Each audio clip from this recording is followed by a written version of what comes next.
오늘도 주일 예배 오신 우리 성도님들을 환영합니다. 보고 싶은 얼굴들인데 가까이서는 볼 수 없고 이렇게 멀리 떨어져서 보고, 또 가족끼리도 옆에 가까이 안 앉으시고 또 멀리 떨어져서 앉으셨는데, 주보에 나온 주보 보시면 광고 아래에 적혀 있는 것처럼 이렇게 거리두기를, 사회적 거리두기를 하고 있지만 우리의 마음의 거리는 더 가까운 마음의 거리를 유지할 수 있기를 바라겠습니다.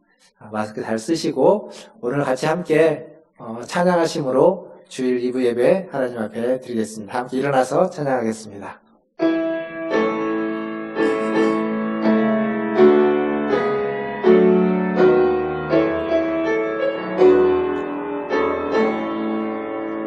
찬양하라 내 영혼아, 찬양하라 내 영혼아, 온 마음과 정성 다하여 주 찬양하라. 경배하라 내 영혼아, 경배하라 내 영혼아, 온 마음과 정성 다하여 주 경배하라. 하나님, 오늘도 주님을 찬양하며 경배하며 주님을 예배합니다. 이 시간 임재하여 주시고 우리의 모든 것을 아시는 주님께서 우리의 모든 것을 주의 손 안에서 새롭게 빚어주시고 새 생명의 충만한 은혜를 허락하여 주시옵소서. 하나님, 오늘 이 자리에 함께하지 못한 성도들 어느 곳에 있든지 지켜주시고 그들의 예배 가운데도 동일하게 임재하여 주시옵소서. 감사하며 예수님의 이름으로 기도하옵나이다. 아멘. 다 함께 교독문 26번, 시편 50편 함께 교독하겠습니다. 교독문 26번, 시편 50편입니다. 교독하겠습니다. 내 백성아 들을지어다. 내가 말하리라. 이스라엘아 내가 내게 증언하리라. 나는 하나님 곧 내 하나님이로다.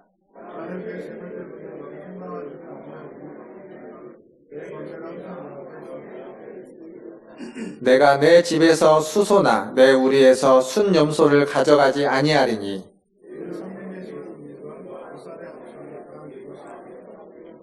산의 모든 새들도 내가 아는 것이며 들의 짐승도 내 것이니로다.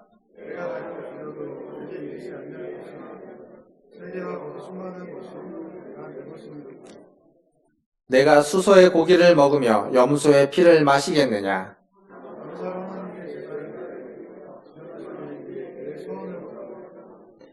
환난 날에 나를 부르라. 내가 너를 건지리니 내가 나를 영화롭게 하리로다. 아멘. 사도신경으로 신앙을 고백하겠습니다. 전능하사 천지를 만드신 하나님 아버지를 내가 믿사오며 그 외아들 우리 주 예수 그리스도를 믿사오니 이는 성령으로 잉태하사 동정녀 마리아에게 나시고 본디오 빌라도에게 고난을 받으사 십자가에 못 박혀 죽으시고 장사한 지 사흘 만에 죽은 자 가운데서 다시 살아나시며 하늘에 오르사 전능하신 하나님 우편에 앉아 계시다가 저리로서 산자와 죽은 자를 심판하러 오시리라. 성령을 믿사오며 거룩한 공회와 성도가 서로 교통하는 것과 죄를 사하여 주시는 것과 몸이 다시 사는 것과 영원히 사는 것을 믿사옵나이다. 아멘. 앉으셔서 찬양하겠습니다.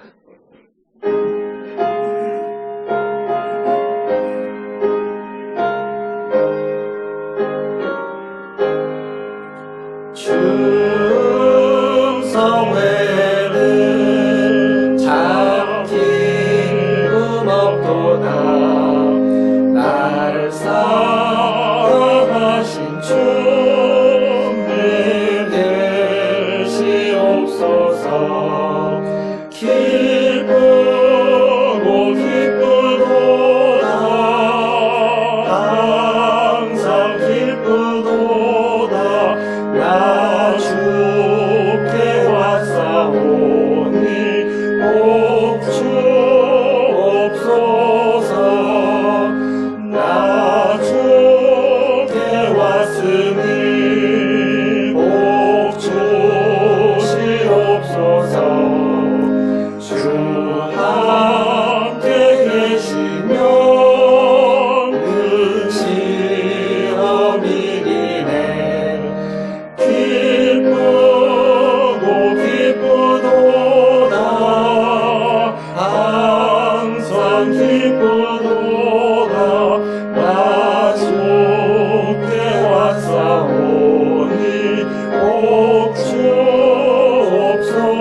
우리를 대표해서 강인구 장로님 나오셔서 기도해 주시겠습니다.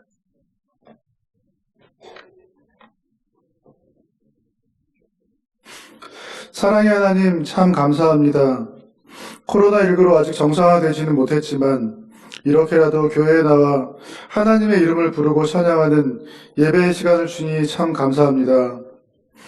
하나님을 사랑하고 교회를 사랑하고 지체들을 그리워하고 사랑하는 마음을 담아 주님 앞에 머리를 숙였습니다. 이 시간 이 자리에 임재해 주시고 은혜 주셔서 우리를 향한 하나님의 사랑이 얼마나 크고 놀라운지를 깨닫고 다시 한번 주님의 이름으로 살아갈 힘과 용기를 얻는 복된 시간 되게 하여 주시옵소서. 전 세계가 코로나19로 커다란 위기에 빠져 있는 가운데 특별히 이 나라에 은혜 주셔서 전염병이 조금씩 제어되게 하심을 감사드립니다. 이 시간에도 방역을 위해 혼신의 노력을 다하는 의사와 간호사, 방역 당국과 일선의 모든 공무원들에게 힘과 지혜를 허락하여 주시옵소서. 또한 일상의 현장에서 각자의 삶을 지켜내는 모든 국민들에게 은혜 주셔서 코로나19가 완전히 소멸될 때까지 그들의 역할을 잘 감당할 힘을 허락하여 주시옵소서. 또한 전염병이 확산되어 충격과 공포에 빠져 있는 미국과 남미, 유럽과 아시아의 모든 나라에 긍휼을 베풀어 주기를 간구합니다. 우리 온 인류를 불쌍히 여겨주시고 은혜 베푸셔서 슬픔과 죽음의 고통에서 속히 벗어나게 하여 주시옵소서. 특별히 오늘 예배당에 나오지 못하고 교회를 그리워하며 가정에서 예배하는 성도들이 많이 있습니다. 어느 자리에서 예배하든지 주님의 이름으로 모이는 그 가정마다 동일한 은혜로 풍성하게 채워 주옵소서. 또한 문화천주의교회 주일학교를 위해 기도합니다. 교회에 나오지 못하는 기간이 길어져 어린이들의 영혼이 어떠할지가 염려됩니다. 담당 교육자와 교사들에게 사랑의 마음과 지혜의 영을 부어주시고 우리 어린이들이 하나님의 자녀임을 잊지 않고 살아가도록 전능하신 하나님의 오른손으로 굳게 붙잡아 주시옵소서. 이 시간 주님께서 세우신 박성환 목사님을 위해 기도합니다. 코로나19로 달라진 환경 속에서 성도들의 영혼을 위해 아침 저녁으로 애쓰고 있사오니 건강 주시고 지혜 주셔서 주님의 맡기신 양무리를 목양하기에 조금도 부족함이 없도록 힘과 능력을 베풀어 주시옵소서. 오늘도 생명의 말씀을 가지고 단위에 섰사오니 목마르고 갈급한 모든 성도들에게 은혜의 담비, 생명의 생수를 넘치도록 부어 주시옵소서. 교회 안의 환우들을 기억하여 주시고 은혜와 자비를 베풀어 주기를 간구합니다. 오랜 시간 병상에 누워 계신 유기정 권사님 속히 나음을 입도록 은혜를 베풀어 주시옵소서. 또한 건강의 문제와 가정의 문제, 사업의 문제, 관계의 문제로 아파하며 고통당하는 눈물의 기도를 들어주시고 속히 모든 문제들이 해결되어 기쁨과 감사의 찬양을 들을 수 있도록 우리 성도들에게 은혜를 베풀어 주시옵소서. 오늘 드리는 이 예배가 오직 주님 한 분께만 영광 돌려드리는 예배가 되길 소원하며 모든 말씀을 길이요 진리요 생명 되신 예수님의 이름으로 기도합니다. 아멘.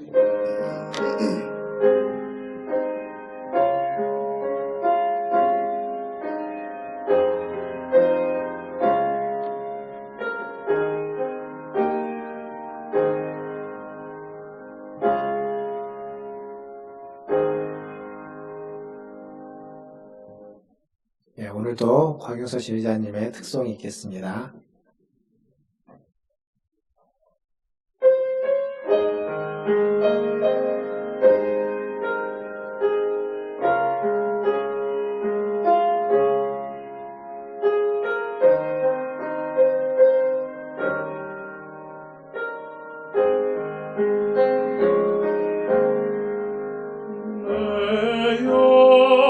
영혼에 더 깊이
땅 위에 험한 길 가는 동안 참된 평화가 어디 있나.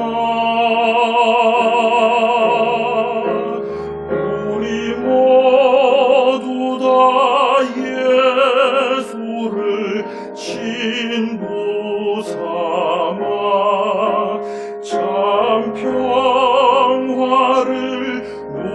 누리겠네.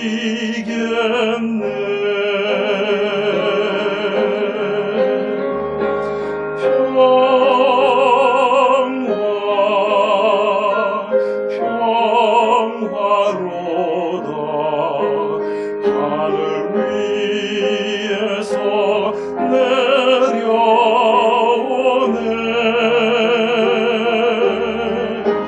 그 사랑의 물결이 영원토록 내 영혼을 덮으소서.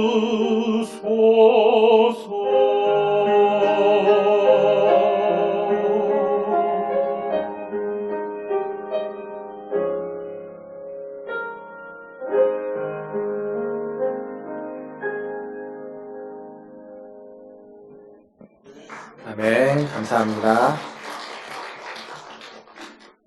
네, 교회 소식 전해드리도록 하겠습니다. 보시다시피 이제 지난주에 이어서 예배를 드리고 있습니다. 감염 예방 수칙을 우리가 잘 준수하기 위해서 또 이렇게 떨어져서 예배를 드리고 또 마스크를 쓰고 예배를 드리고 또 들어오시면서 나가시면서 손 세정제 잘 해주시면 감사하겠고요. 더불어서 뭐 명단 작성하는 것도 이제 장로님들이 적어주시는데 저것도 잘 빠짐없이 작성해 주시고 예방 수칙을 잘 지키면서 저희가 하고 있다면 뭐 크게 걱정하실 필요는 없습니다. 어제도 교회 전체적으로 소독도 했기 때문에 크게 걱정하실 필요는 없고 일상생활에서도 이 예방 수칙을 잘 준수해 주시면 감사하겠습니다. 지난주에 부활주일이었습니다. 부활주일 전에 고난주간에 저희가 성경 통독을 했었죠. 교회적으로 함께 고난주간 특세 대신 성경 통독의 시간을 가졌습니다. 성경 통독이 끝나고 이제 부활주일이 지난 후에 지난 주간에 또 우리 그 구역들에서 성도님들이 성경을 더 계속 읽었으면 좋겠다라는 의견이 있어서 아마 지난 주간에 또 요한복음 혹은 사도행전까지 계속 통독하신 분들이 계실 겁니다. 그게 성도님들의 그런 갈급함을 보면서 올 전반기에 신약 성경을 다 같이 좀 통독하면 좋겠다라고 생각이 들어서 이제 아마 어제 이렇게 안내를 받으셨을 겁니다. 하루에 한 3장 정도, 4장 정도를 읽으면, 그래서 월요일부터 금요일까지 이렇게 꾸준히 읽으시고, 미처 못 읽은 건 주말에 또 채워서 읽으시면, 그렇게 이제 읽다 보면은 6월 정도에 가면, 6월 한 둘째 주 정도까지 하면 신약성경을 다 읽을 수 있습니다. 많은 분량은 아닌데 조금만 관심을 갖고 지속적으로 함께 해주시면 성경 통독을 함께 할 수 있기 때문에 교구별로 지금 이제 카톡에서 같이 나누시고 계신 분도 계시고 카톡을 안 하시는 우리 어르신들도 계시는데 관계없이 성경을 계속 읽으셔서 함께 이 성경 통독에 온 성도들이 동참하면 좋겠습니다. 일단은 6월 둘째 주 정도까지 스케줄을 각 교구 담당 교역자들이 있죠. 그 교구 담당 교역자들이 아마 안내를 해드릴 겁니다. 그분들의 안내를 받아서 스케줄을 같이 맞추셔가지고 신약성경을 함께 6월 둘째 주까지 다 읽으면 좋겠습니다. 그 나머지 광고는 이제 정오기도 있습니다. 코로나19 극복을 위해서 낮 12시에 한 2분 정도 함께 기도해 주시고 속히 코로나19가 종식될 수 있도록 기도해 주시길 바라겠습니다. 또 주중 말씀 묵상, 새벽기도 대신 말씀 묵상을 제가 촬영해서 홈페이지 쪽에 올려놓는데 홈페이지나 또 카톡이나 이런 걸 통해서 좀 보시고 또 주중에 개인적인 영성 훈련에도 힘써주시면 감사하겠습니다. 그리고 주보에 없는데 지난 저희가 예배를 드리지 못하는 기간 동안 교회 계좌로 헌금해 주신 분들이 계십니다. 교회로 가져오신 분도 계시고 지난주에 내주신 분도 계시는데 계좌로도 많은 분들이 헌금을 해주셨습니다. 감사하고. 근데 이제 거기에 성함을 안 적으신 분이 계십니다. 그냥 어떤 명목만 적거나 성함을 안 적으신 분이 계시는데 혹시 본인이 교회 계좌로 헌금을 했는데 이름 기입을 안 한 것 같다 라고 생각하시는 분은 우리 재정부에 좀 알려주시면 대정부에서 정리하는 데 도움이 될 것 같습니다. 나중에 이제 체크하다 보면 나오겠지만 미리미리 조금 체크해 주시면 뭐 몇 분 안 계시는데 그래도 좀 연락해 주시면 더불어서 아주 재정부에서 회계 정리하는 데 도움이 많이 될 것 같습니다. 이제 오늘 하나님 말씀 보겠습니다. 오늘 우리에게 주시는 하나님 말씀은 출애굽기 20장 12절 말씀입니다.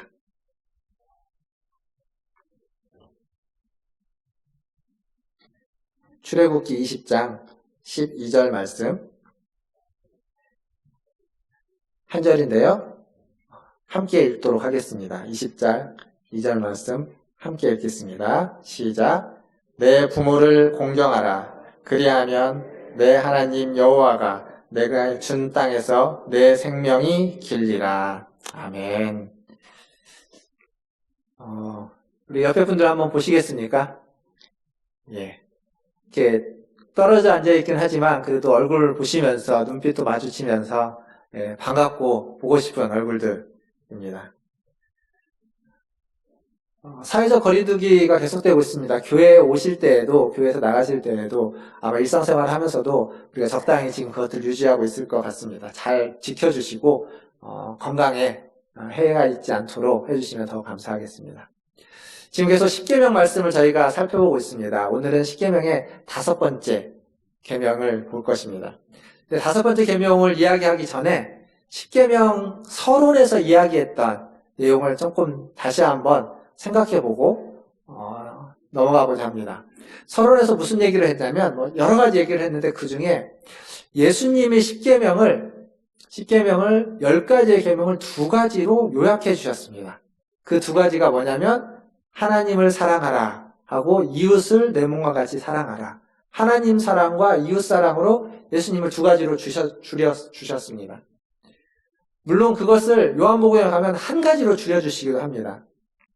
그런데 이 2가지로 줄여준 것을 우리가 자꾸 오해하는 경향이 있습니다. 뭐냐면 10계명의 1에서 4계명은 4계명을 요약해서 하나님 사랑으로 주셨고 5에서 10계명을 요약해서 이웃사랑으로 줄여주셨다. 이렇게 이해를 하면서 하나님 사랑과 이웃사랑을 별개의 2가지로 따로 떼어놓고 보는 경향이 생깁니다.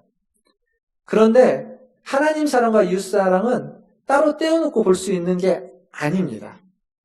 지난주에 제가 안식일에 대해서 2주 동안 설교를 했는데 안식일에 대한 설교를 하면서 안식일을 지키라 라는 얘기를 하면서 제가 주일 성수 빠지지 마십시오. 주일을 빠지면 절대 안 됩니다. 주일을 지키면 복을 받고 빠지면 벌을 받습니다 라는 얘기를 했습니까? 안 했습니까?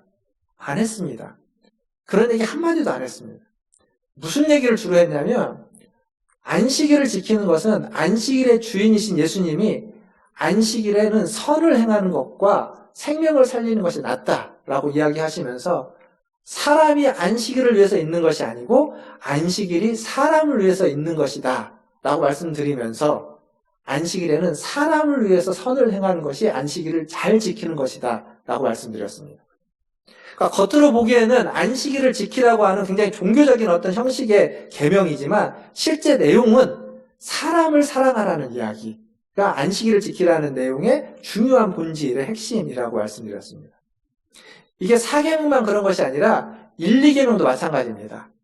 하나님만 섬기고 우상을 만들지 마라 라고 하는 계명도 그게 무슨 내용이냐면 그냥 하나님만 믿고 우상 만들지 말면 끝나는 그런 계명이 아니라 고대의 신들, 그 옛날의 고대의 신들은 어떤 사람들이 섬겼냐면 왕과 귀족들, 가진 자들, 힘 있는 사람들의 신이었습니다.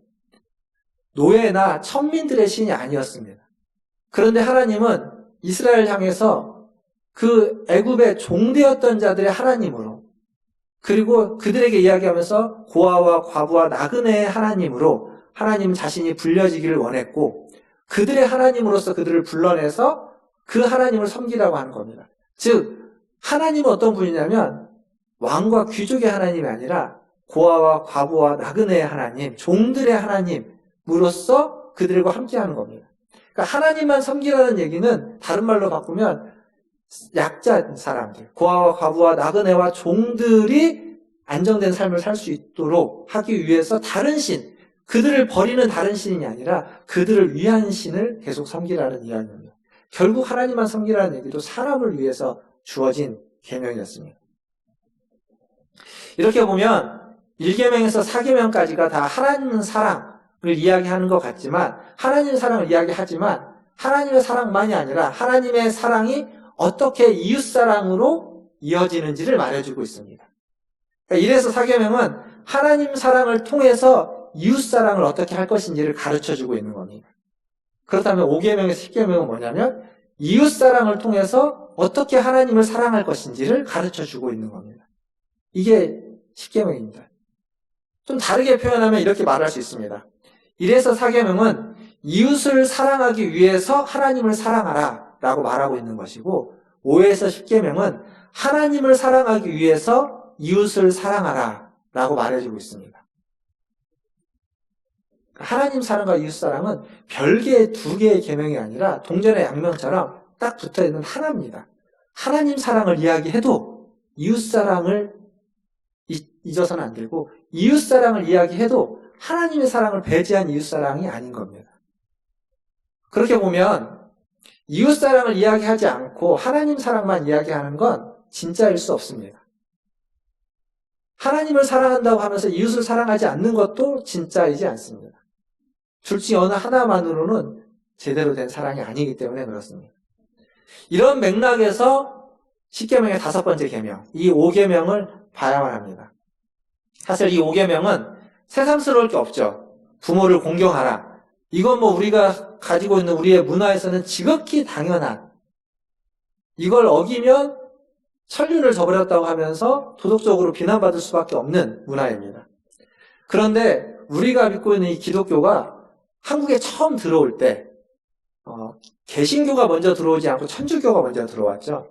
천주교가 먼저 처음 들어올 때 어떤 종교로 불렸냐면 무군 무부의 종교라고 불렸습니다. 무슨 얘기냐면 무군, 임금이 없고 무부, 부모가 없는 종교다. 임금도 모르고 부모도 모르는 종교다라고 불려졌습니다. 왜 그랬냐면 이게 1791년에 진산 사건이라는 사건 때문에 일어난 일입니다. 이 사건은 무슨 문제로 촉발된 사건이냐면 조상 제사 문제입니다. 그 정약용의 고종사촌인 그 윤지충이라는 사람이 있는데 이게 전라도 진산, 지금은 진산이 충청도 진산인가 그런데 예전에는 전라도 진산이었는데 전라도 진산에 살던 윤지충이라는 사람이 책을 통해서 신앙을 갖게 됩니다. 그러니까 천주실이라는 이런 책을 읽고 신앙을 갖게 되고 신앙을 가지고 나서 이제 세례를 받고 싶은데 뭐 우리나라에 아무도 없지 않습니까? 그래서 중국으로 가서 북경에 가가지고 세례를 받습니다. 개신교나 천주교나 우리나라 초대교회는 대부분 이랬습니다. 책을 통해서 성경을 통해서 신앙을 갖고 신앙을 가졌는데 선교사들은 아무도 없는 거예요. 그래서 국경을 넘어가서 중국에 가서 선교사들에게 세례를 받고 성경을 더 배우고 우리나라로 돌아오는 경우들이 많았습니다. 이 윤지충도 그런 사람인데 그렇게 이제 신앙을 가졌던 윤지충이 있는데 그러다가 이제 1790년에 북경에 있는 그 주교 중에 그 구배야인가요? 구배야라는 북경의 주교가 조선에 있는 천주교인들을 향해서 한 가지 이제 명령을 내립니다. 무슨 명령을 내리냐면 조상 제사 금지령이라는 것을 내립니다. 조상 제사 금지령이라는 걸 내리고 그 명령을 이제 전해받은 윤지충은 그 주교의 명령에 순종하는 겁니다. 그래서 집안에 모셔둔 모든 신주를 다 없애버립니다. 신주를 없애고 그 무렵에 어머님이 소천하셨는데 어머님의 그 장례를 유교식으로 하지 않습니다. 이게 1700년대 조선에서 엄청난 일인 겁니다. 그래서 관아에 체포가 되고 관아에 체포돼서 결국 윤지충은 죽음을 맞이하게 됩니다. 순교하는, 천주교 최초의 순교자가 윤지충입니다. 근데 이게 그때 한 번으로 끝났겠느냐? 그렇지 않죠. 그러다가 한 200년이 지난 후에, 100년이 지난 후에 이제 개신교가 들어올 때는, 개신교가 들어올 때는 이미 기독교라고 하는 것은 우리나라 그 문화에서 기독교는 효도하지 않는 종교, 효와 관계없는 종교, 부모를 공경하지 않는 종교라는 이미지를 갖고 오게 됩니다. 이 조상 제사 문제는 그때부터 지금까지, 지금도 마찬가지죠. 굉장히 많은 신앙의 갈등 요소가 되고 있습니다. 천주교는 사실 조상 제사 금지령을 오래전에 철회했습니다. 자기네들이 잘못된 칙령이었다고 해서 오래전에 철회했습니다. 뭐 논란은 있겠지만 어쨌거나 여기서 중요한 건 우리 기독교가 지금 가지고 있는 이미지가 그렇다는 겁니다. 근데 성경에 보면 십계명이라고 하는 기독교의 말씀들 중에 가장 중요한 계명이라고 할 수 있는 십계명 중에 한가운데 5계명에 무엇이 있냐면 부모를 공경하라 라는 계명이 있습니다. 그리고 이 5계명은 가운데 있는 것도 가운데 있는 거지만 앞에 있는 계명과 뒤에 있는 계명을 이어주는 굉장히 중요한 계명입니다. 기독교에서 효도에 대해서 충분히 가르치지 않아서, 충분히 얘기되지 않아서 오해된 측면이 있지만 또 충분히 얘기하지 않은 측면도 있는 것도 사실입니다. 근데 이게 얘기하기가 참 어렵습니다. 여러분들은 효자십니까? 충분한 효도를 하고 계십니까? 이런 질문에 자신 있게 나는 충분한 효도를 하고 있습니다라고 말할 수 있는 사람이 우리나라에 별로 없을 겁니다. 하고 있는 사람들도 그렇게 하고 있다고 생각하지 않습니다. 그래서 이 효도라는 주제는 굉장히 어려운 주제입니다. 주제 자체가 어렵기 때문에 보통 얘기를 잘 안 하고 당연하긴 하지만 잘 얘기되지 않는 주제입니다. 왜 그렇게 우리는 생각할까요? 여러 가지 이유가 있겠지만 저는 부모가 어떤 존재인지에 대해서 생각해 볼 때 우리가 그런 생각을 갖게 된다고 생각합니다. 부모란 어떤 존재냐? 나에게 있어서 나의 부모님은 어떤 존재인가? 한번 생각을 해보시고 성경에서 부모란 어떤 존재냐면 생명의 창조자이신 하나님과 함께 생명을 창조하는 존재가 부모입니다. 자녀를 낳음으로써 생명의 창조자인 하나님과 함께 생명을 만드는 존재가 부모입니다. 그래서 하나님과 부모는 창조사역의 동역자다라고 말할 수 있습니다. 하나님과 부모는 창조사역의 동역자. 그렇게 보면 부모를 공경하는 것과 하나님을 공경하는 것은 다른 게 아닙니다. 같은 게 되어버립니다. 물론 모든 부모가 공경받을 만한 건 아닙니다. 부모의 책임과 부모의 직무를 다하지 못하는 경우들도 있습니다. 자녀들을 방치하고 유기하고 또 혹은 자녀들을 해하고는 부모들도 있습니다. 그럼에도 불구하고 부모는 존경받을 필요가 있습니다. 생명을 줬다는 것. 근데 더 중요한 건 뭐냐면 부모가 부모다울 때 내 부모를 공경하라 라고 하는 이 명령은 타당성이 있게 되는 겁니다. 에베소서에 보면 바울은 부모의 부모다움 이렇게 얘기합니다. 부모는 자녀를 노엽게 하지 말고 주의 교훈과 훈계로 양육하라 라고 에베소서 6장 4절에 이야기합니다. 그 얘기는 부모의 부모다움이 무엇인지를 말해주고 있습니다. 이것은 하나님의 언약을 자녀들에게 생명만 전해준 것이 아니라 자녀들에게 하나님과의 관계에서의 그 언약을 자녀들에게도 물려주는 것, 그게 부모의 역할이고 그게 부모됨입니다. 그런 부모에게 있어서 그 부모를 공경하라 라고 하는 명령은 지당한 거죠. 근데 이제 반대의 경우를 한번 생각해 보면 부모를 떠나는 것, 부모를 공경하지 않는 것, 그것은 다른 말로 바꾸면 하나님을 떠나고 하나님을 공경하지 않는 것과 같은 얘기입니다. 성경은 그러한 사람, 부모를 때리거나 부모를 욕하거나 부모를 대적하는 자, 부모를 저주하는 자를 향해서 출애굽기는 사형에 처하라고 이야기합니다. 무서운 거죠. 엄격하게 묻고 있습니다. 하나님을 대적하는 자, 우상을 섬기는 자만큼의 무거움으로 부모에 대해서 이야기하고 있다는 겁니다. 그 누가복음 15장에 가면 탕자의 비유가 나오죠. 둘째 아들인 탕자의 비유가 나옵니다. 엄밀하게 이야기하면 이 비유의 이름은 탕자의 비유라기보다는 두 아들을 기다리는 아버지의 비유라는 표현이 맞습니다. 근데 이 비유에 보면 둘째 아들이 아버지에게 유산을 물려달라고 해서 유산을 받아가지고 그것을 다 현금화해서 돈으로 만들어가지고 먼 나라로 떠납니다. 그건 무슨 얘기냐면 다시 돌아올 생각이 없는 겁니다. 근데 먼 나라로 떠나가지고 거기에서 그 돈을 다 써버리죠. 우리가 잘 아는 것처럼. 그리고 이제 돼지를 치다가 그다가 이렇게는 못 살겠다 해가지고 생각나는 게 있습니다. 그때 아버지가 생각나고 그때 아버지가 생각나면서 아버지께 돌아옵니다. 근데 이 둘째 아들이 돌아와서 아버지에게 했던 얘기가 있습니다. 누가복음 15장 21절. 이 18절과 21절에 두 번 반복해서 나오는 건데 18절은 생각한 거고 21절은 아버지를 찾아와서 하는 말입니다. 이렇게 얘기합니다. 화면에 보시면 아들이 이르되 아버지 내가 하늘과 아버지께 죄를 지었사오니 지금부터는 아버지의 아들이라 일컬음을 감당하지 못하겠나이다. 지금 아들이 아버지께 죄를 지은 거 맞습니다. 아버지께 죄를 지은 거 맞지만 하늘에는 죄를 지었다고 이야기할 만한 게 뭐 돈을 함부로 허비했다는 거 그런 거 말고는 특별히 얘기할 게 없을 겁니다. 그런데 지금 뭐라고 얘기하냐면 하늘과 하나님과 아버지께 죄를 지었다. 그러니까 아버지를 떠난 것이 하나님께 죄를 지은 것과 같은 거라는 겁니다. 여기에서 아버지는 이런 아들을 멀리서 알아보고 달려가서 아들을 감싸 안고 아들이 뭐라고 얘기하든 신경도 안 쓰고 그 아들을 다시 아들로서 받아들여서 잔치를 베풀죠.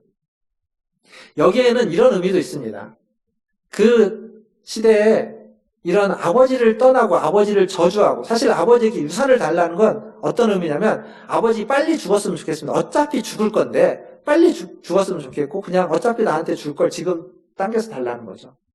이런 배은망덕한 아들인 겁니다.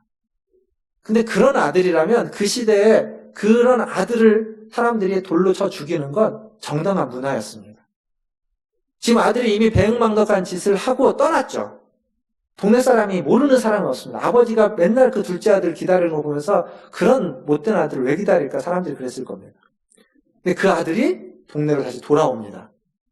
아버지가 가장 먼저 발견하지 않고 동네 사람이 발견했다면 그 아들은 돌에 맞아 죽을 수도 있습니다. 그러니까 아버지가 달려가서 그 아들을 감싸 안고 집으로 들여오는 겁니다. 그 아들이 동네 사람으로부터 해를 받지 않도록 하기 위해서. 이게 부모다움인 겁니다. 그 아들이 착한 아들이고 아들다운 아들이고 뭔가 공경을 잘하고 부모 말씀에 순종했던 아들이어서가 아니라 저주하고 멸시하고 죽었으면 좋겠다고 말한 것과 똑같은 행동을 하고 가서 허랑방탕해지는 아들이지만 그렇지만 그런 아들조차 다른 사람부터 해를 입을까 봐 걱정돼서 달려가서 끌어안는 것. 그게 부모의 부모다움입니다.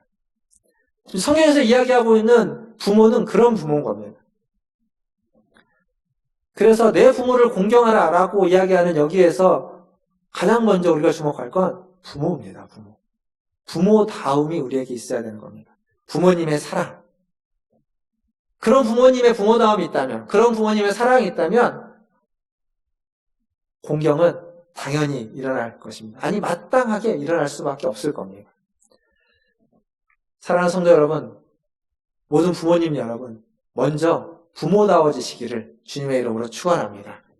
그리고 자녀 여러분, 그 부모다운 부모님을 더 공경하시기를 주님의 이름으로 축원합니다. 공경한다는 건 무슨 의미일까요? 여러분 잘 압니다. 공경한다는 거. 그냥 다 알고 있는 내용인데 성경에 있는 것 좀 더 설명해 보면 공경한다는 단어는 그냥 단어에 직역을 해보면 무겁게 대한다는 겁니다. 무겁게 대한다, 중하게 대한다 이런 겁니다. 내 부모를 공경하라, 내 부모를 무겁게 대하라, 가벼이 여기지 말아라, 중요하게 대하라 이런 의미입니다. 부모를 공경하라는 얘기는 기본적으로 자녀에게 하는 이야기죠. 자녀들에게 얘기하는 내 부모를 공경하라. 근데 이 자녀가 어떤 자녀일까요? 우리가 자녀 하면 가장 먼저 떠오르는 건 어린 자녀. 유초등부, 주일학교 다니는 자녀, 중고등부, 좀 청소년인 자녀, 청년인 자녀들. 이렇게 가장 먼저 떠오릅니다. 그런데 성경은요, 이 십계명은 그런 유초등부 애들이나 청소년들이나 이런 애들에게 준 명령이 아닙니다. 십계명의 내용을 보면 뒤에 가보면 내 이웃의 아내를 탐하지 말라라고 하는 건 기본적으로 그가 장년인 경우입니다.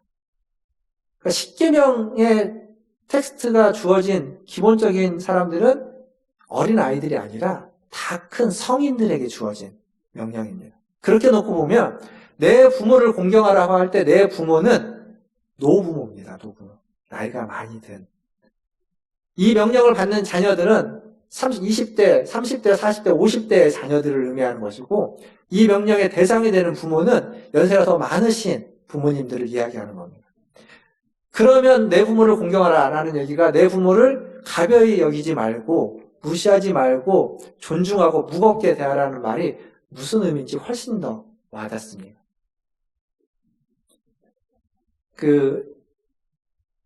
자녀가 나이 들면 부모님들은 자녀가 어려워진다고 하죠. 그렇습니까, 우리 권사님들? 안 그런가요? 어르신들 얘기가 그런 얘기를 많이 들었습니다. 자녀가 나이가 들면 어려워진다고 합니다. 자녀를 이기는, 자식 이기는 부모 없다라는 말도 있죠. 제가 직접 경험해 본 것이기도 합니다. 제가 지금 이 자리에 있게 된 건 제가 고등학교 때 제 부모를 이겼기 때문입니다. 제가 저희 때는 이제 문과, 이과가 있었는데, 제가 고등학교 2학년 때 이과였습니다. 고3도 당연히 이과였겠죠?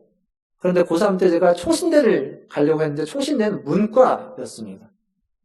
물리선생님이었던 담임선생님을 찾아가니까, 진학상담할 때 가니까, 총신대를 가고 싶다고, 거기 문과인데라고 하면서, 근데, 니네 엄마 아빠가 부모가 허락해주면 자기는 도와주겠다고 하더라고요. 그러니까 이제 부모님께 와서 얘기를 해야 되는 거죠. 그때 저희 부모님은 신앙생활을 안 하셨습니다. 제가 총신대 가는 걸 허락해줬을까요? 안 해줬을까요? 예, 처음에는 안 해줬겠지만 부모 이기는 자식 없다고 결국 허락을 받아서 저는 총신대를 갔습니다. 자식이 고집을 부모가 이길 수 없습니다. 그렇게 보면 부모는 자식 앞에서는 언제나 약자일 수밖에 없습니다. 항상 약자로 있는 게 부모. 그렇죠. 성경은 그런 부모를 뭐라고 표현하냐면 에스겔서 22장 7절에 가보면 이렇게 이야기합니다. 화면을 보시면서 제가 읽어드릴 텐데 한번 눈으로 잘 보시면 좋겠습니다. 에스겔서 22장 7절입니다. 그들이 내 가운데에서 부모를 업신여겼으며 내 가운데에서 나그네를 학대하였으며 내 가운데에서 고아와 과부를 해하였도다. 이게 무슨 얘기냐면 성경에서 사회적 약자로 이야기하는 대표적인 사람들이 고아와 과부와 나그네입니다. 근데 그들과 똑같은 얘기를 하는데 누가 들어가 있냐면 부모가 들어가 있습니다. 부모. 고아와 과부와 나그네처럼 부모는 약자라는 얘기입니다. 그게 성경이 얘기하고 있는 부모입니다. 노부모를 이야기하겠죠. 십계명에서 이야기하고는 똑같은 부모입니다. 그래서 이런 약자들을 향한 핍박과 박해를 성경은 멈추라고 이야기하는 겁니다. 끊임없이 이야기합니다. 앞에서 말했지만 그것을 멈추지 않는 자들, 부모를 향해서 저주하고 모욕하는 자들을 향해서 사형에 처한다고 이야기합니다. 출애굽기 21장 15절과 17절을 보면 부모를 구타하는 자는, 아버지나 어머니를 치는 자, 구타하는 자는 반드시 죽일지니라. 17절을 보시면 또 자기의 아버지나 어머니를 저주하는 자는 반드시 죽일지니라 라고 이야기합니다. 아까 에스겔서 22장 7절도 업신여기지 마라 라고 이야기하고 있죠. 그리고 잠언에 가도 이런 얘기를 합니다. 잠언 19장 28장 30절에도 부모를 구박하거나 쫓아내거나 그리고 부모의 것을 도둑질하거나 조롱하는 자는 죽여라 라고 이야기하고 있습니다. 얼마만큼 부모를 공경하는 것을 엄하게 이야기하고 있는지 모릅니다. 근데 구타, 저주, 멸시, 업신여김, 어른들에게 훔쳐가는 것, 조롱, 이건요 동서고금을 막론하고 노인들이 당하는 많은 일들 중에 하나입니다. 우리나라도 그렇고 외국도 마찬가지입니다. 노인들은요 다 이런 것들을 당하면서 삽니다. 그게 우리의 노부모들이고 우리의 어른들이고 여기 계신 분들이고 그리고 어쩌면 그것을 행하는 사람이 우리일 수도 있습니다. 부모를 공경한다는 거 거창한 것을 하기 전에 먼저 이것들을 하지 말라는 것일 수 있습니다. 가장 기본적으로는 부모를 향해서 가벼이 여기지 말고, 함부로 얘기하지 말고, 멸시하지 말고, 업신여기지 말고, 저주하지 말고, 구타하지 말고, 쫓아내지 말고, 조롱하지 말고, 비웃지 말아라. 부모가 완벽해서는 아닙니다. 부모다움이 온전해서는 아닙니다. 여기 성경 어디에도 부모다움이 온전해야 된다라고 이야기하고 있지는 않습니다. 부모를 그렇게 대해야만 하고 그 부모들에게 요구하는 게 온전함입니다. 부모다움입니다. 부모다움을 먼저 요구하고 부모다운 자들을 향해서 그렇게 하지 말라는 것이 아니라 부모를 향해서 그렇게 하지 말고 내가 그런 부모라면 너는 부모다움해야 된다라고 말하고 있습니다. 이게 앞뒤 순서가 다르다는 사실을 꼭 기억하십시오. 또 공경한다는 말은 두 번째로 어떤 의미가 있냐면 노부모는 지금은 노인복지가 좀 예전보다 많이 좋아져서 또 노인 일자리라는 것도 많이 창출해서 수입이 있지만 예전에 보면 노인들은 수입이 없습니다. 노인복지가 안 좋을 때는 먹고 살 수 있는 길이 없는 겁니다. 그런 부모를 공경하라는 말에는 부모를 물질적으로 먹고 살 수 있도록 충분히 부양하라는 의미도 동시에 있는 겁니다. 지금도 그렇지만 고대에는 더 그게 강했겠죠. 지금과 같은 노인들에 대한 어떤 복지 정책도 없고 그들을 돌봐줄 수 있는 곳은 가족밖에 없는 겁니다. 자녀들밖에 없기 때문에 자녀들이 부양하지 않으면 살 수가 없는 겁니다. 사회적 약자로서 고아와 과부와 나그네들을 대해야만 하는 이유와 동일하게 부모들도 동일하게 그런 도움이 필요했던 겁니다. 근데 여기서 멈출 수는 없습니다. 노인복지가 발달한 외국이든 우리나라든 그 요양원이 잘 되어 있고 시니어타운이 잘 발달되어 있어서 거기를 가면 먹고 사는 것 뿐만 아니라 여러 가지 활동들 그리고 건강까지 다 챙겨줍니다. 근데 아무리 그래도 거기에 있는 어른들의 마음은 언제나 외롭습니다. 그 심리적인 고독감을 떨쳐낼 수는 없습니다. 제가 이제 설교 준비를 하다가 보니까 이런 설교 준비를 해오고 있지 않습니까? 이 시점에서 부모님들한테 전화를 안 드릴 수 없겠더라고요. 저 원래 부모님에게 잘 전화 안 합니다. 저희 아내는 부모님에게 전화를 잘 하는 편이지만 저는 잘 안 합니다. 부모님이 전화를 먼저 해주시면 했지 제가 잘 안 하는 먼저 해주시면 제가 전에도 말씀드렸어요. 항상 뭐라고 한다고요? 전화하려고 했는데 마음은 있는데 전화 잘 안 하는 겁니다. 근데 설교 준비하다가 금요일날 저녁이었을 겁니다. 오후였을 텐데 제주도에도 한 통, 삼리에도 한 통. 한 통밖에 아니지만 그래도 전화 드렸습니다. 물질적인 것만이 아니라 공경하는 이 기본적으로 전화를 해서 안부를 묻고 하는 이러한 정서적인 심리적인 것들을 나누는 것 그게 전화 하나가 아무것도 아니고 그걸로 뭐가 해결되는 건 아니지만 최소한의 것들을 움직이는 거죠. 부모를 공경하라 라고 하는 이 5번째 계명은 노부모를 업신여기지 말고 멸시하지 말고 함부로 대하지 말고 정중하고 공손하고 귀하게 무겁게 중하게 대우하라는 데서 시작한 겁니다. 그런 말이 있죠. 그 나이가 들면 그렇게 강했던 그렇게 무서워 보였던 부모님이 아버지가 어느 날 약해 보이기 시작할 때 어느 날 나이가 들어 보이기 시작할 때가 있더라고요. 저도 있었습니다. 저희 아버지가 어느 날 보니까 노인이시더라고요. 할아버지라는데 그 전부터 할아버지셨는데 몰랐는데 어느 날 집 앞에서 딱 뵀는데 나이 드셨네? 라는 느낌이 확 다가올 때가 있습니다. 그럴 때 철든다고 하죠. 철드는 거. 부모 공경은 거기에서 시작하는 거라고 생각합니다. 그때 그 마음이 가장 첫 번째 시작의 마음이지 않을까 싶습니다. 사랑하는 성도 여러분, 철이 들어서 부모를 공경하는 우리 모든 문화순 열교 성도들 되시기를 주님의 이름으로 축원합니다. 근데 사실 저희 교회는 부모님들이 더 많죠. 이제 더 이상 공경할 부모님이 안 계신 오래전에 떠나신 분들도 많이 계시고 공경 받아야만 하는 부모님들이 더 많이 계신 줄 압니다. 그럼에도 불구하고 우리 또 아직 부모님이 계시고 또 부모님을 섬기시고 부모님을 사랑하시는 우리 모든 성도님들이 부모를 더 공경하시기를 주님의 이름으로 축원합니다. 마지막으로 한 가지만 더 말씀드리겠습니다. 10계명은 출애굽기 20장과 신명기 5장에 기록되어 있는데 이 신약 성경에도 십계명의 이 5번째 계명은 굉장히 좀 많은 분량을 할애해서 기록된 곳이 있습니다. 이게 아까도 말씀드렸지만 에베소서 6장입니다. 에베소 6장에 가면 바울은 뭐라고 말하냐면 내 부모에게 순종하라고 하면서 부모를 공경하라고 하고 부모를 공경하면 2가지의 복이 있다고 이야기합니다.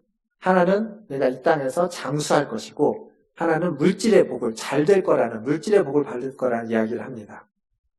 그리고 나서 부모에게 이야기하는 것이 부모는 부모다워야 된다. 자녀를 노엽게 하지 말고 그리고 자녀를 주의 교훈과 훈계로 양육하라 라는 이야기를 합니다. 근데 여기서 부모와 관련된 이야기는 끝납니다. 그 뒤에 5절부터 무슨 내용이 나오냐면 종과 상전에 관한 이야기가 나옵니다. 근데 이게 부모와 자녀와 관계에서 얘기했던 것과 똑같은 내용으로 나옵니다. 똑같은 구조, 똑같은 패러다임으로 나옵니다. 즉 무슨 얘기냐면 자녀는 부모를 공경해야 되고 순종해야 된다라고 이야기했죠. 종은 주인에게 순종하라고 이야기합니다. 누구에게 하듯 그리스도께 하듯. 자녀는 부모를 하나님을 섬기듯 주님을 섬기듯 섬기고 공경하라고 이야기한 것과 똑같이 종도 주인을 그리스도께 하듯 순종하라고 이야기합니다. 그리고 끝나지 않고 주인은 종을 함부로 대하지 못하도록 명령합니다. 즉 부모와 자녀의 관계, 종과 주인과의 관계를 통해서 우리가 알 수 있는 거냐면 모든 관계는 일방적일 수 없다는 겁니다. 누군가 한 사람에게 순종하는 것만으로도 그 관계가 완성될 수 없습니다. 성경은 상호간에 책임을 져줘야 됩니다. 사랑과 책임, 그게 함께 있을 때 비로소 그 관계가 온전해진다는 거죠. 바울이 이야기하고 있는 겁니다. 부모와 자녀와 관계, 주인과 종의 관계, 가진 자와 가지지 못한 사람의 관계, 스승과 제자 간의 관계, 왕과 백성의 관계도 마찬가지입니다. 지난주에 국회의원 선거가 있었습니다. 여러분이 찍은 분이 당선되신 분도 계실 거고 그러지 않은 분도 계실 겁니다. 근데 국회의원 선거가 끝나면 끝나는 게 아닙니다. 상호간에 책임을 지는 겁니다. 당선된 자는 당선된 자로서의 책임, 찍은 사람은 찍은 사람으로서의 책임. 그 상호간에 책임을 질 때 그 관계가 온전해지고 그것이 제대로 된 관계가 되는 거죠. 말씀을 맺겠습니다. 우리나라에 온 많은 선교사님들이 있는데 미국 국장로교 선교사님 중에 사무엘 마펫이라는 선교사가 있습니다. 우리나라 이름으로는 마포삼열이라고 알려진 선교사님입니다. 이 선교사가 1901년부터 우리나라에 와서 학생들을 가르치기 시작합니다. 학생들을 가르칠 때 그 학생들 중에 김종섭이라는 학생이 있었습니다. 이제 이 학생이 우리처럼 뭐 초등학교, 중학교 이런 학생이 아니라 다 큰 어른들입니다. 다 큰 학생들인데 이 김종섭이 하루는 술을 한잔하고 친구랑 같이 마포삼열을 찾아옵니다. 선교사님을 찾아왔는데 선교사님을 찾아와서 선교사님께 질문을 하는 겁니다. 그 질문의 내용이 그 한국 그리스도인의 개종 이야기라는 책에 있는데 제가 그 부분을 좀 읽어드리겠습니다. 김종섭이 선교사님에게 이렇게 묻습니다. 부모를 효도로 공경하는 것이 옳습니까? 묻자 마포삼열 선교사님이 이렇게 대답하는 거죠. 옳습니다. 부모를 공경하는 것은 하나님의 계명입니다. 그러자 김종섭 씨가 또 이렇게 묻습니다. 그러면 목사님도 부모님이 계시고 또 부모님에게 효도를 하고 계십니까? 이 선교사님이 뭐라고 대답하냐면 나도 부모님이 계시고 부모님을 공경하고 효도하고 있습니다. 라고 대답을 합니다. 김종섭 씨가 이렇게 묻죠. 그렇다면 지금 부모를 버리고 멀리 이 타국까지 와서 있는 것이 어떻게 부모에게 효도하는 겁니까? 맞는 얘기입니다. 질문에 허를 찌르는 질문처럼 맞는 얘기입니다. 그러자 이 선교사님이 뭐라고 얘기하냐면 이렇게 얘기합니다. 노형, 부모의 말을 순종하는 것이 효도요, 순종하지 않는 것이 효도요. 뭐가 효도입니까? 순종하는 것이 효도죠. 김종섭 씨가 그렇게 하면 순종하는 것이 효도입니다. 라고 대답하자 선교사님의 마지막 대답이 겁니다. 그런데 우리 부모님은 날더러 조선에 가서 예수교를 전하라고 하셨소. 이 얘기를 듣고 김종섭 씨는 기독교 안에 효도가 있구나 라고 하면서 복음에 더 관심을 갖게 되고 예수를 믿게 됩니다. 근데 이 김종섭 씨가 어떤 사람이냐면 1907년 장대현 교회에서 평양 대부흥 운동이 일어날 때 그 부흥 운동을 주도했던 분 중에 길선주 목사님이라는 분이 계십니다. 이 길선주 목사님을 전도한 사람입니다. 이 김종섭 씨가. 근데 이 김종섭 씨가 거기에까지 이르는 데 있어서 가장 중요했던 건 뭐였냐면 효도라는 것이 기독교의 아주 중요한 덕목이라는 사실을 발견한 거죠. 코로나19 때문에 지금 이렇게 마스크를 끼고 예배를 드리고 있고 외부로 아무래도 외출을 자제하고 가족의 집안에 있는 경우들이 더 많을 줄 압니다. 그런데 집안에 오랫동안 있다 보면 가족끼리 부대끼면 힘들 때가 있습니다. 학생들, 아이들 학교 안 가고 집에 있으면 힘들 때가 있습니다. 근데 그때 우리에게 필요한 게 뭐냐면 자녀는 자녀다운 것이 필요하고 부모는 부모다운 게 필요할 겁니다. 서로 간의 배려와 서로 간의 용납과 배려와 아량이 있어야 되고 또 서로 책임져 주는 것이 있어야 됩니다. 그때 함께 있는 게 지극히 당연함에도 불구하고 우리가 그게 잘 어렵습니다. 근데 그게 있으면 훨씬 더 수월하게 있을 겁니다.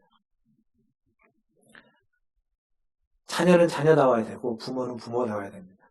이게 내 부모를 공경하라는 계명의 말씀입니다. 예수 믿는다는 건 뭘까요? 예수 믿는다는 건 부모를 공경하는 것과 그래서 다른 것이 아닙니다. 예수를 잘 믿는다는 건 부모를 잘 공경하는 것이고 부모를 잘 공경하는 것은 예수를 잘 믿는 증표입니다. 오늘 이 예배 자리에 나오신 우리 문화신 제일교회 모든 성도 여러분, 부모다움이 있는 부모가 되시기를 주님의 이름으로 축원합니다. 그리고 그 부모를 잘 공경하는 우리 모든 성도들 되기를 주님의 이름으로 축원합니다. 그래서 우리 모두가 다 예수 잘 믿는 하나님의 자녀들 되기를 주님의 이름으로 축원합니다. 기도하겠습니다. 오늘 기도하실 때 말씀을 기억하시면서 부모를 공경하는 예수 잘 믿는 내가 해야 되겠라고 기도하고 또 나는 자녀들을 잘 사랑하고 자녀들을 귀하게 여기는 부모다운 부모가 되게 해달라고 예수 잘 믿는 부모다운 부모가 되게 해달라고 기도해 주시고 더불어서 코로나19가 퇴치되기 위해서 애쓰고 있는 보건당국 의료진들 또 연구진들 또 코로나19 때문에 힘들어하고 있는 환자들과 경제적인 어려움에 처한 일들 또 세계의 여러 나라들을 위해서 우리 같이 한 2분 정도 한 목소리로 기도하는 시간을 갖도록 하겠습니다. 기도하겠습니다. 하나님, 아버지 하나님 오늘 주님의 말씀을 통하여서 하나님 우리 자신을 돌아봅니다. 하나님 내가 과연 부모다운 자인지 내가 자녀다운 자인지 돌아보게 됩니다. 내 부모를 공경하는 하나님 이 지극히 난 기쁨 앞에서도 아버지 하나님 우리 자신의 하나님 자녀다움 난 자신의 부모다움이 참으로 턱없이 부족함을 보게 됩니다. 불쌍히 여겨주시옵소서.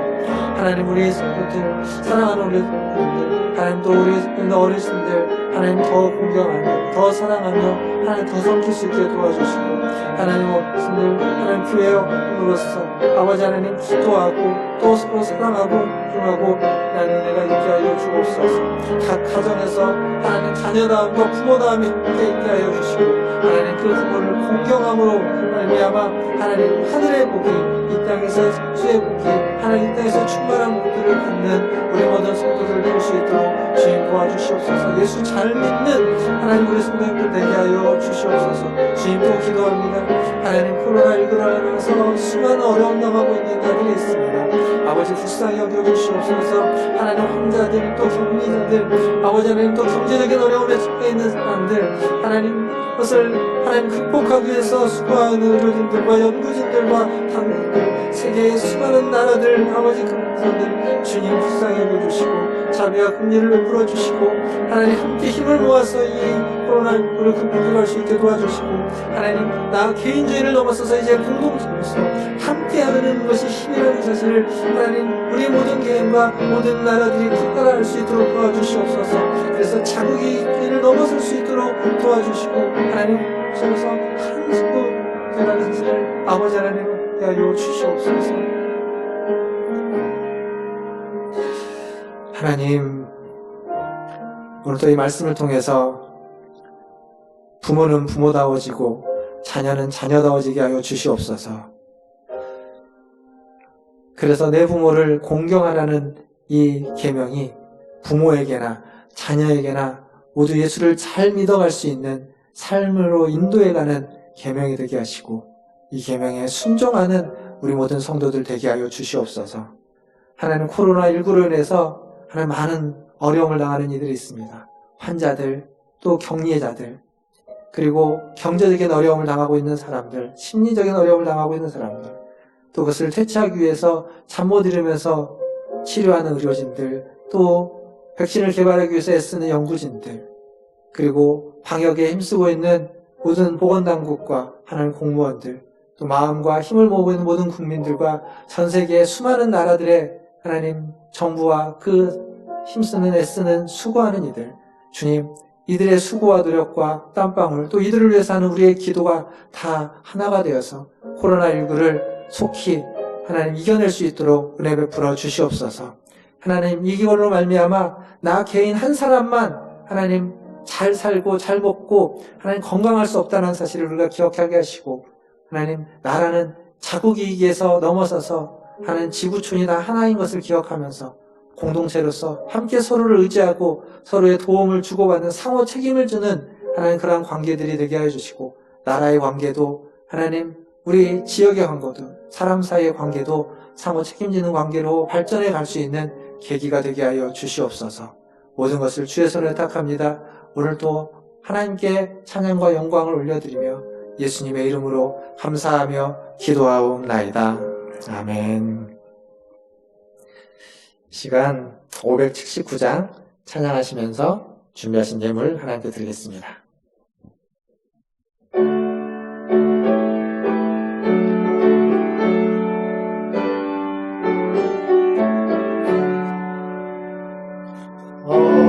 하나님의 넓은 사랑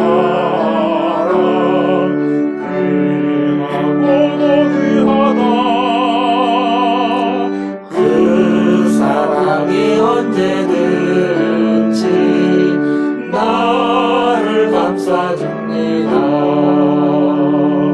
내가 울 때 어머니는 주께 기도드리고, 내가 기뻐 웃을 때에 찬송 부르십니다. 아침 저녁 읽으시던 어머니의 성경책, 손때 남은 구절마다 모습 본 듯합니다. 믿는 자는 누구든지 영생을 얻으리. 들려주신 귀한 말씀 이제 힘이 됩니다. 홀로 누워 괴로울 때, 헤매다가 지칠 때 부르시던 찬송 소리 귀에 살아옵니다. 환상에서 샘물 나고 황무지에 꽃피니 예수님과 동행하면 두려울 것 없어라. 오류하고 겸손하며 올바르고 굳세게 어머니의 뜻만 들어 보람있게 살리라. 풍파많은 세상에서 선한 싸움 싸우다 생명시대 흐르는 곳 길이 함께 살리라. 아멘. 네, 광고 한 가지 더 드리겠습니다. 지난주에는 1부 예배 때 좀 더 여러분이 오셨는데, 오늘은 2부에 많이 오셔서, 보시다시피 이제 자리가 이렇게 좌석을 정해놓다 보니까 좀 꽉 찹니다. 그래서 2층에 올라가 하신 분도 계시는데 일부에 오실 수 있는 분들은 일부에 와주셔서 1부와 2부가 이렇게 좀 같이 나눠져서 예배를 드리면 당분간은 좀 그렇게 해주시면 더 감사하겠습니다. 그리고 오늘 여기 앞에서 두 번째 앉아 있는데 우리 이희철 장로님, 김인성 원사님 그 아들 우리 스모분이 군대에서 제대했습니다. 전역해서 이제 나왔는데요. 그 본인은 오랜 기간이었겠지만 우리는 금방 군대 간 것 같은 데서 금방 제대한 것 같죠. 네, 건강하게 잘 제대하고 왔습니다. 많이 축하해 주시고 또 격려해 주시고 말씀 나눠주시면 감사하겠습니다. 기도하겠습니다. 하나님 감사합니다. 오늘도 주님 전에 나오며 빈손으로 오지 않고 예물을 준비하여 가지고 나오게 하시니 감사합니다. 하나님 이 예물이 쓰이는 곳마다 하나님의 말씀 그 계명에 순종하는 은혜가 있게 하여 주시옵소서. 하나님 부모는 부모답게 하시고 자녀는 자녀답게 하여 주시옵소서. 그 모든 관계들 속에 하나님이 함께해 주시고 하나님으로 말미암아 상호 책임을 지며 서로 힘이 되어주고 위로가 되어지는 관계들로 회복되는데 이 예물이 쓰여지게 하여 주옵소서. 예물을 드린 손길 주님 축복하여 주시고 그가 부모이든 그가 자녀이든 아버지 하나님 부모다워지게 하시고 자녀답게 하시고 그렇게 해서 예수 잘 믿는 하나님 그 인생과 그 삶이 되게 하여 주시옵소서. 하나님 부득이하게 드리지 못한 손길 기억하여 주시고 항상 은혜 가운데 건강 가운데 함께해 주시며 더욱 하나님을 섬기고 더욱 하나님의 말씀에 순종하는 인생들 다 되게 하여 주시옵소서. 감사드리며 지금은 우리를 죄에서 구원하여 주신 우리 구주 예수 그리스도의 은혜와 아버지 하나님의 크고 무한하신 사랑하심과 성령 하나님의 위로교통 충만하심이 부모는 부모다워지고 자녀는 자녀다워짐으로 말미암아 내 부모를 공경하라는 계명을 지키기로 기도하고 소원하고 실천하는 문화전제일교 모든 성도들 위에와 그들의 가정과 자녀손들과 직장과 일터 위에 주의 복음을 들고 사역하는 선교사님들과 사역자들 위해 또한 이 코로나19를 퇴치하기 위해서 애쓰고 있는 모든 보건당국과 의료진들과 연구진들과 국민들과 또 전 세계와 열방 위에 이제로부터 영원토록 함께 있을지어다. 아멘.